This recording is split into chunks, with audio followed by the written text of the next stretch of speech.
নমস্কার, রাধে রাধে।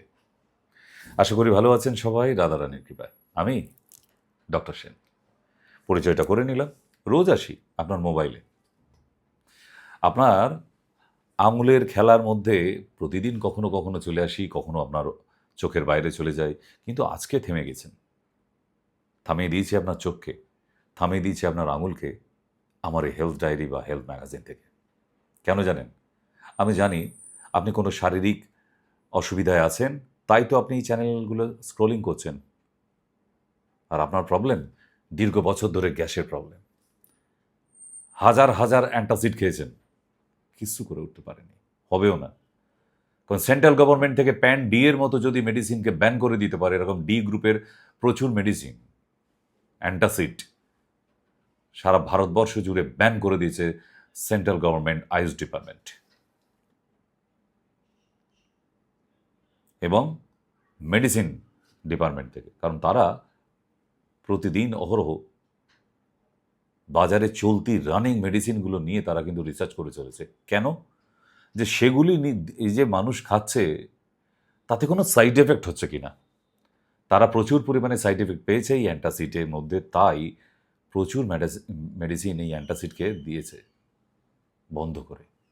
হয়তো আপনি সেই নামগুলো জানেন না, গুগলে গিয়ে সার্চ করে খুঁজে নেবেন। ঠিক। দ্বিতীয় বলি, এই যে গ্যাস অম্বল হচ্ছে আপনার, নাম্বার ওয়ান, আপনার পটিটা ক্লিয়ার হয় না। সকালবেলা যদি পটি ক্লিয়ার না হয় আপনার, আপনার গ্যাস অম্বল অ্যাসিডিটি ভগবানও ঠিক করতে পারবে না। দ্বিতীয়, এই খাওয়া দাওয়ার প্যাটার্ন যদি চেঞ্জ না করেন, তাহলে কিন্তু কোনোভাবেই আপনি ঠিক করে উঠতে পারবেন না নিজের পেটকে। আপনি কি দুধ সেবন করেন? বলবেন হ্যাঁ, রাতে তো দুধ খেতেই হয়, বাড়িতে গরু আছে, দুধ তো খেতেই হয় ডাক্তারবাবু। বুঝেছি, এই দুধটা আপনার সর্বনাশ করে দিচ্ছে, বন্ধ করুন। আচ্ছা, আপনি কি দুধ চা খান? ওইটা তো ডাক্তার ওই সকালবেলা খেতেই হয়, একবারই তো চা খাই। বন্ধ করুন। কারণ 1 কাপ দুধ চা সমান 3 গ্লাস হুইস্কির সমান। 3 পেগ হুইস্কি যা ক্ষতি করে দিতে পারে, 1 কাপ দুধ চা তাই ক্ষতি করে দিতে পারে। ক্লিয়ার? এবং ভাজাভুজি একটু কম খান আর ফাস্টফুড থেকে দূরে থাকুন, নিজেকে দীর্ঘদিন সুস্থ হিসেবে বেঁচে থাকার জন্য। অসুস্থ হয়ে বেঁচে থেকে কোনো লাভ নেই কিন্তু। আপনি কিছুই তো এনজয় করতে পারলেন না, ভোগ করে যেতে পারবেন না যা কষ্ট করে অর্জন করেছেন। তাহলে সামান্য গ্যাস অ্যাসিডিটি এইটা বাড়িতে বসে সারাতে পারেন না? আমি বলে দিচ্ছি, উইদাউট অ্যান্টাসিড ভালো থাকবেন, কোনো অ্যাসিডিটি হবে না। 7টা করে আতপ চাল চিবিয়ে খেয়ে নিন। আতপ চালই হতে হবে ওটা, সিদ্ধ চাল দিয়ে দিলে হবে না। খেয়ে নেবার পর 1 গ্লাস জল সকালে খালি পেটে। দ্বিতীয়, ত্রিফলার পাউডার 1 চামচ রাতের বেলা ঠান্ডা জলে, 1 চামচ সকালবেলা গরম জলে যদি সেবন করতে পারেন, তাহলে কিন্তু অবশ্যই আপনার এই পেটের প্রবলেমে, পটি ক্লিয়ার, কনস্টিপেশন থেকে পুরো আরামে থাকবেন। যার সকালবেলা পটি ক্লিয়ার হয় না, তার রাতে ঘুমও হয় না, হতে পারে না। কেন? পেট গরম, পেট ক্লিয়ার হয়নি। আপনার কি করে রাতে ঘুম হতে পারে? যতই স্লিপিং পিলস খান, তাতেও ঘুম হবে না, আপনার পেট ঠিক নেই। এই জন্যই প্রবাদ বাক্যে শোনা যেত, পেট ভালো যার সব ভালো তার, কপাল ভালো তার। একটা মিষ্টি পানের পাতার অর্ধেকটা নিন, তার মধ্যে একটু জোয়ান, একটু আদা, একটু আমলকি, পানের খিলির মতো পাকিয়ে চিবিয়ে খেয়ে নিয়ে 1 গ্লাস জল খান, টানা 30 দিন। তারপর যে নাম্বার দিয়ে রেখেছে, এই নাম্বারে আমাকে জানান আপনারা অ্যাসিডিটি আছে কিনা। কিন্তু ভাজাভুজি, দুধের প্রোডাক্ট, দুধ চা বন্ধ রাখবেন। বাদাম খাবেন না। সামুদ্রিক মাছ থেকে দূরে থাকুন। খাসির মাংস থেকে দূরে থাকুন, কারণ এগুলো ফ্যাট ক্রিয়েট করে লিভারের উপরে। আর লিভারের উপর ফ্যাট হয়ে গেলে আপনাকে ডাইজেস্ট করাবে কে?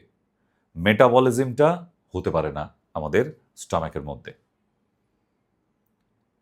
আশা করি এগুলো পরিষ্কারভাবে বুঝিয়ে দিচ্ছি, আপনি বুঝতে পারছেন। তাই আপনাদের বলে দিলাম, সকালবেলা উঠেই 2 গ্লাস জল একদম খালি পেটে খাবার পর, এই যে 2টি আঙুল আছে, মুখ হাঁ করুন, আলজিভটা ছুঁয়ে বের করে নিন। দেখবেন অটোমেটিক্যালি 1 গ্লাস জল বমির আকারে বেরিয়ে এলো, তার মধ্যে প্রচুর মিউকাস, লালা বেরিয়ে এলো, আপনার অ্যাসিড বেরিয়ে গেল। বাজারে এই অ্যান্টাসিড এত খারাপ কেন ব্যান করে দিচ্ছে? একটা ছোট্ট ডেমো বলে দিই। একটা অ্যান্টাসিডকে গুঁড়ো করে হাতের মধ্যে চেটোয় নিয়ে এখানে একটু জল দিয়ে মুঠো করে 10 মিনিট বসে থাকুন। 10 মিনিট পর হাতটা ভালো করে ধুয়ে নিয়ে এরকমভাবে আঙুল দিয়ে ঘষা দিন। দেখবেন এখান থেকে চামড়া উঠছে। তার মানে ওই অ্যান্টাসিডের এত সাংঘাতিক ক্ষমতা যে চামড়াকে তুলে দিতে পারে। কারণ আপনার স্টমাকের মধ্যে তো আরও সেনসিটিভ স্কিন আছে সেখানে, মেমব্রেন, স্কিন নয়।